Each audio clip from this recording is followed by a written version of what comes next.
Psalm 28:1. Blessed be the Lord, because he hath heard the voice of my supplications. Hello, everyone.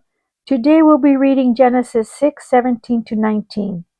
And behold, I, even I, do bring a flood of waters upon the earth to destroy all flesh, wherein is the breath of life from under heaven, and everything that is in the earth shall die.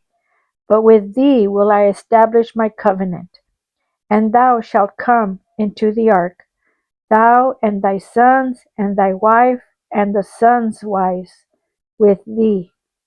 And of every living thing of all flesh, two of every sort shalt thou bring into the ark, to keep them alive with thee. They shall be male and female. God bless and walk with integrity in the name of Jesus.